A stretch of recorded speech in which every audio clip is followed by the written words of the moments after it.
집중 분석 이슈타임 시간입니다. 오늘은 이데일리 이정훈 기자와 함께 이야기 나눠보도록 하겠습니다. 안녕하십니까? 안녕하세요.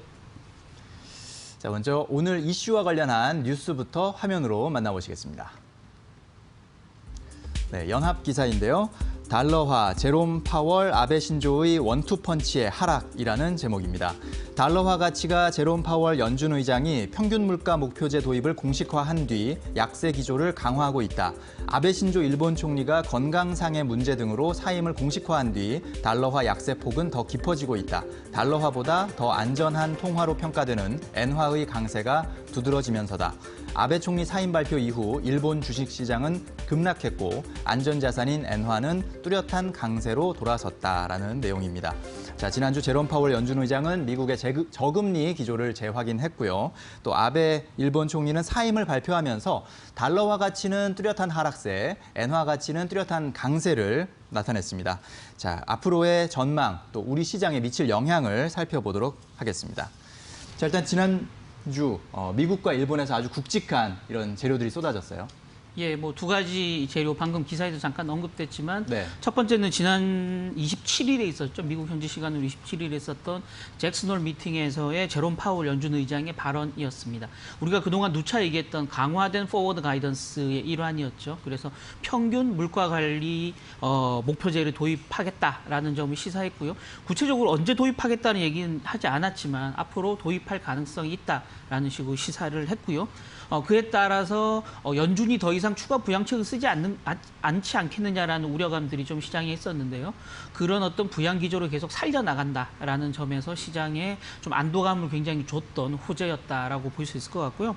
두 번째는 바로 그 다음 날이었죠. 28일에 일본 내에서 있었던 얘기인데요. 아베 신조 일본 총리가 건강상의 문제, 지금 일부에서는 뭐 소송 문제로 지금 그 총리직을 사임했다라는 얘기도 나오고 있지만 실제 본인 입으로는 건강상의 문제로 임기를 1년 정도 남겨둔 상태에서 사퇴하겠다라고 발표했고요. 네. 그에 따라서 이제 지금 차기 총리를 뽑는 작업을 이제 진행하고 있거든요.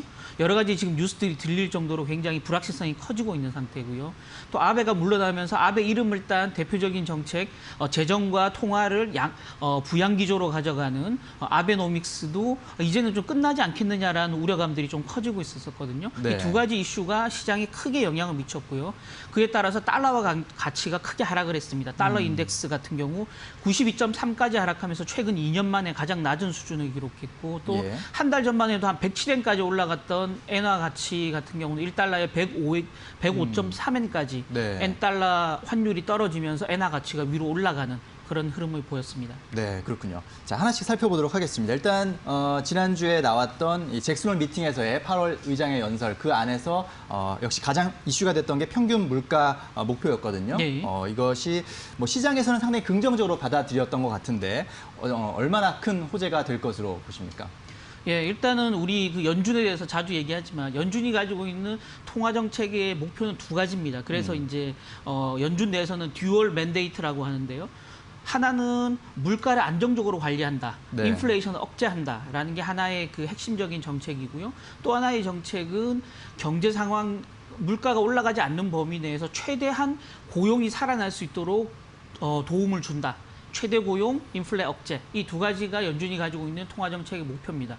근데 이 듀얼 맨데이트는 항상 경제 상황에 따라서 어떤 걸 조금 더 중시하고 어떤 걸 조금 더 가볍게 여기고 이렇게 약간 좀 무게 중심이 달라지거든요. 예. 평균 물가 목표제라는 말은 연준은 이제 흔히 말하는 연준이 가지고 있는 물가 목표, 인플레이션 목표가 2%인데요.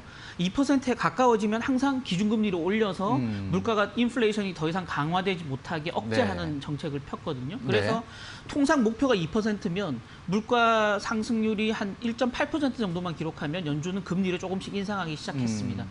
실제 이제 연준이 이 물가 관리 목표제를 도입한 게 2012년도였거든요. 예. 그 이후에 지금까지 2%를 넘어간 적이 딱 한 번 있었습니다. 2018년도 미국 경제가 한참 좋아서 분기마다 3% 성장을 기록했던 2018년도에 2.1%를 기록하면서 한 번 그 2%를 넘어섰지만 실제 연준은 그 직전 물가 상승률이 한 1.7%가 넘어가면서부터 계속 금리를 올려갔었거든요. 즉 2%가 가기 전부터 금리를 올려가기 시작한다라는 거죠, 연준은. 근데 지금 발표한 평균 물가 관리 물가 목표제는 기본적으로 일시적으로 2%가 넘어가도 금리를 올리지 않겠다는 겁니다. 네. 일정 기간 동안 평균적으로 2%가 넘어가야만 이제는 확실히 인플레이션이 위로 올라갔구나라고 생각해서 금리를 올리겠다는 거죠. 그래서 네. 인플레이션이 올라가는 흐름만 보고서 미리 선제적으로 금리를 올리는 정책은 쓰지 않겠다라는. 그래서 저금리 기조, 지금의 제로금리 정책을 굉장히 오랫동안 가져가겠다라는 약속을 사실은 시장에 던졌다라는 거고요. 그렇게 본다 그러면 시장은 굉장히 좀 큰 호재로 받아들일 가능성이 있다라는 건데요. 다만 개인적으로는 아주 큰 호재는 아닐 거다. 좀 일시적인 호재에 그칠 것이라고 보는데요. 예. 왜냐하면 시장은 이미 이 부분을 가격에 반영하고 있었다는 거죠. 제가 이 코너에 나와서 이런 그 인플레이션이 일정 부분 일시적으로 2%를 넘어가도 금리를 올리지 않겠다라는 포워드 가이던스를 내놓는다고 얘기했던 게 한 네. 넉 달 전부터 제가 이 코너에서 계속 말씀드렸던 거거든요. 네. 심지어 그걸 넘어서는 YCC 수익률 곡선 관리도 도입할 가능성이 있다. 이것도 역시 넉 달 전부터 말씀드린 건데요. 이 수익률 곡선 관리까지도 시장은 이미 넉 달 전부터 조금씩 가격에 반영해 왔다라는 거죠. 따라서 지금 파월이 지난 주말에 얘기했던 이 이슈만 가지고 시장이 위로 더 올라갈 수 있느냐, 달러 가치가 더 떨어질 수 있느냐, 그렇지 않을 가능성이 굉장히 크다라는 거고요. 네. 또 달러가 이미 지금 이제 유로화 대비 엔화 대비로도 많이 지금 내려와 있는 상태이기 때문에 추가로 내려가는데 좀 버거워질 수 있다. 절대적인 가격 부담상으로 좀 버거워질 수 있다라는 점 동시에 좀 감안하실 필요가 있겠다라는 말씀 드리겠습니다. 네. 끝으로는 아까도 말씀드렸지만 구체적으로 그러면 이 평균 물가 목표제를 언제 도입할지 그 시기도 언급하지 않았기 때문에 향후에 시장 상황에 따라 조금 달라질 수 있겠다라는 말씀 드리겠습니다. 네, 일단은 잭슨홀 미팅에서 평균 물가 목표제를 얘기를 하긴 했습니다만 아직 도입 시점을 정확히 못 박은 것은 아니었군요. 네, 그렇다면 언제쯤 도입할 것으로 좀 예상이 됩니까? 지금 개인적으로는 지금 이번 달이 이제 9월에 15일, 16일에 FOMC 회의가 열리거든요. 예. 바로 지금 임박한 상태이기 때문에 네. 이번 9월에 도입할 가능성은 크지 않다. 그래서 9월에 그 FOMC에서 향후 도입할 가능성을 언급할 가능성, 미리 시사할 가능성이 굉장히 크다라는 거고요. 네. 그래서 잭슨홀 미팅에서 한번 얘기했지만 실질적으로 연준이 앞으로 이런 제도를 도입할 가능성이 있고 이런 제도를 도입하면 미국 경제에 어떤 긍정적인 영향을 미칠지를 시장에 미리 시그널링을 준 이후에 다음 그 FOMC 회의에서 도입할 가능성이 있다라는 거고요. 물론 이제 지금 최근 들어서의 상황들을 감안해서 굉장히 연준이 선제적으로 9월에 도입할 가능성도 있겠습니다만은 네. 확률적으로는 다음 회의, 그러니까 11월 4일, 5일 이틀간 열리는 회의가 다음번 회의거든요. 네. 이 회의에서 도입할 가능성이 굉장히 크다라고 지금 보여지는 상황입니다. 특히 이제 그 시기를 가늠할 수 있는 가장 큰 힌트는 이번 주에 나오는 여러 가지 이벤트들인데요. 바로 연준의 주요 고위 인사들이 이번 주에 지속적으로 외부 강연에 나서면서 여러 가지 시그널을 시장에 던질 예정이거든요. 예. 바로 지금 오늘 밤이죠. 한국 시간 오늘 밤 31일에 클레리다 그 연준 부의장이 외부 강연에 나서서 통화 정책에 대한 얘기를 새로 할 거고요. 또 그 다음 날이 1일에 라엘 브레이너드 연준 내에서 통화 정책을 총괄하는 이사입니다. 이 이사가 외부 강연에 나설 예정이고요. 또 미국 내에서 공개 시장 조작을 실질적으로 핸들링하는 미국 연준 내 2인자 자리, 사실상의 2인자 자리죠. 존 윌리엄스 뉴욕 연방준비은행 총재가 역시 그 다음 날 외부 강연을 할 거기 때문에 이 세 사람의 입에서 향후 9월이냐 11월이냐 이 도입 시기가 가늠될 가능성이 굉장히 크다라고 보여지는 상황입니다. 네, 그렇군요. 자, 그리고 또 한편 일본에서는 아베 총리가 갑작스럽게 사임을 발표했고 이러면서 사실 그동안 일본은 아베노믹스가 이제 몇 년간 계속 이제 쭉 그 경제를 이끌어 왔는데 네. 물론 그거에 대해서는 뭐 성공했다 실패했다 여러 가지 평가들은 많지만요.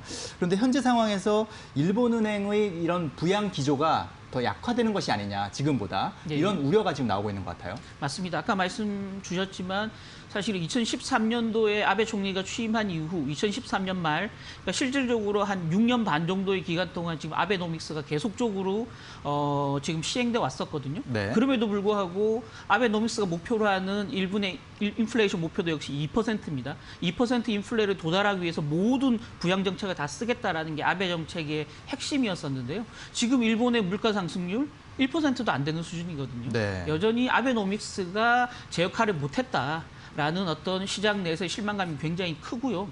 또 그 이름 자체에서 알 수 있지만 아베노믹스 자체가 아베 총리가 가지고 있는 시그니처 정책이기 때문에 아베 총리가 물러날 이후에 이 아베노믹스 자체가 사장되면서 향후에 어떤 정책들이 펴질지 사실은 시장 내에서는 굉장히 불확실하거든요. 예. 그런 면에서 시장은 지금 아베노믹스가 후퇴할지도 모른다라는 우려감을 가지고 있고요.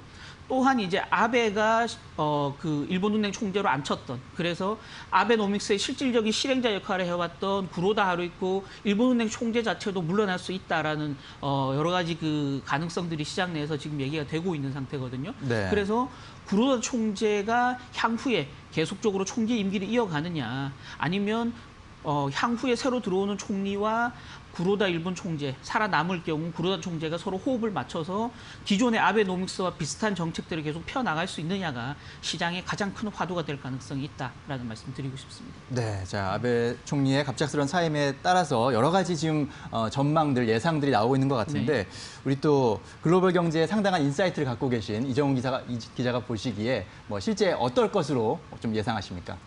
그러니까 후계자는 사실은 누가 될지가 가장 큰 핵심입니다. 지금 네. 오늘 새벽에 나온 일본 기사를 보니까 이시바 전 간사장, 그러니까 지금 그동안은 사실은 크게 이름이 거론되지 않았던 인물이거든요. 이분이 지금 일본 국민들 사이에서 가장 높은 지지율, 한 34%의 지지율을 받고 있다라는 얘기가 나오고 있지만, 네. 실질적으로 이건 당 내에서 선출하는 작업이기 때문에 그 이시바 전 간사장보다는 그 아베 총리를 설득해서, 건강 문제가 한번 안 좋았을 때 설득해서 다시 한번 총리 자리에 오르게 만들었던 지금 그 스가 네. 요시히데 관방장관이죠. 네. 지금 스가 요시히데 관방장관이 지금 그 아베 총리의 최측근 중에 한 명이고요. 이분이 네. 차기 총리에 올라갈 가능성이 가장 크게 지금 꼽히고 있다라고 지금 보여지는 상황이고요. 특히나 이 스가 관방장관을 채택할 가능성이 굉장히 높은 이유는 뭐냐면, 아베 총리가 물러난다고 발표한 날 본인은 총리에서는 물러나지만 차기 총리를 뽑는 과정까지 남아서 당 내에서 투표권을 행사하면서 차기 총리를 발탁하는 과정까지 자기는 지켜보겠다라고 얘기를 했거든요. 예. 결국 아베 총리의 의중이 반영될 가능성이 굉장히 크다라는 거고요. 그렇겠군요. 그렇게 보면 아베 총리와 호흡이 잘 맞고 또 아베노믹스를 계속적으로 이어갈 수 있는 정책의 연속성상에서 굉장히 유리한 국면이 있는 스가 요시히데 관방장관이 차기 총리가 될 가능성이 가장 높다라고 보여지는 거고요. 네. 그렇게 본다 그러면 구로다 총리가 살아남고 기존의 아베노믹스 자체가 지속적으로 연속적으로 이어질 가능성이 굉장히 크다라는 거고요. 사실 아까 말씀드렸지만 일본 경제 자체가 살아나지 못하고 있고 인플레이션이 2% 목표의 절반도 못 미치는 상황에서 일본은행이 쓸 수 있는 카드가 사실은 다른 카드가 없다라는 거죠. 그래서 크게 반대되는 인물이 총리가 되지 않는 이상은 아베노믹스 자체는 어쩔 수 없이라도 계속적으로 이어질 가능성이 있다라고 보여지는 상황이고요. 그렇게 본다 그러면 엔화 강세, 달러 약세는 조금 더 누그러질 가능성이 있다라고 전망되는 상황입니다. 그렇군요. 자, 이제 마지막 질문인데 사실 이 질문을 위해서 이때까지 설명을 쭉 예, 했습니다. 자, 이제 뭐 앞서서 살짝 언급해줬지만 달러화 약세, 엔화 강세 현상이 지금 나타나고 있고요. 이런 것들이 증시에는 또 어떻게 작용을 할지, 긍정적으로 작용할지 혹은 부정적으로 작용할지 어떻게 판단해야 됩니까? 예, 달러 약세 지금 현재 상황은 뭐 거의 거의 지금 굉장히 낮은 수준, 2년 만에 가장 낮은 수준까지 가 있고요. 네. 이 뉴스들이 한 하루 이틀 정도 더 영향을 미칠 가능성은 충분히 있습니다. 지금 왜냐하면 그 헤지펀드나 이런 투기 세력들의 포지션이 이미 그 엔화는 조금 강세 쪽으로 간다, 달러는 약세 쪽으로 간다라는 포지션이 쌓여 있기 때문에 수급상으로 하루 이틀 더 단기적으로는 더 달러가 약해질 가능성이 있다라는 점에서 지난주에 한 3천억 정도 우리 주식을 순매수했던 외국인들의 순매수세는 조금 더 이어질 수 있다라는 거죠. 지금 지난 주말 종가 기준으로 보면 1달러가 우리 원화로 1,180원까지 내려갔었거든요. 네. 이번 주에 1,170원대에 진입할 가능성이 있다라고 본다 그러면 우리나라 증시 외국인들이 주식을 살 가능성이 충분히 있다라고 보여지는 상황이고요. 예. 외국인들이 다시 우리 증시에서 주식을 조금 더 순매수한다 그러면 외국인들이 선호하는 종목군들, 삼성전자라든지 또 기존의 성장주들, 뭐 그 SK 하이닉스라든지 또 대표적인 언택트 관련주인 네이버, 카카오 이런 종목들에 대한 외국인들의 매수세가 이어질 가능성이 있고요. 또 밸류에이션이 굉장히 매력적이고 외국인들이 나름 최근 들어 선호했던 금융주 자체에 대한 관심도 좀 나타날 가능성이 있다라는 네. 건데요. 다만 아까도 말씀드렸지만 이런 흐름 자체가 아주 길어지지는 않을 거다라고 보여지는 상황이고요. 그렇다 그러면 이런 외국인들의 매수 흐름보다는 전체적으로 원달러 환율이 좀 낮게 형성되는 과정, 그러니까 원화가 조금 강세로 가는 과정에서 수혜가 될 수 있는 종목군들에 대한 관심도가 좀 필요한데요. 그렇게 본다 그러면 우리나라의 수입과 관련된 네. 원자재 수입에서 원화가 강세일 때 유리한 종목군들이 있죠. 그래서 식품, 음식료품 관련주라든지 또는 항공 관련주들에 대한 관심도가 좀 필요한 시점이다라는 말씀 드리고 싶습니다. 네, 그렇군요. 자, 현재 달러화 약세, 엔화 강세 현상이 나타나고 있는데 일단은 그것이 장기적으로 가기에는 조금 그렇게 큰 이슈가 아닌 것 같다는 그런 판단이 있었습니다. 하지만 단기적으로는 일단 이번 주에는 뭔가 우리 증시에도 영향을 미칠 그런 주요 이슈라고 판단이 되는군요. 오늘 말씀 잘 들었습니다. 감사합니다.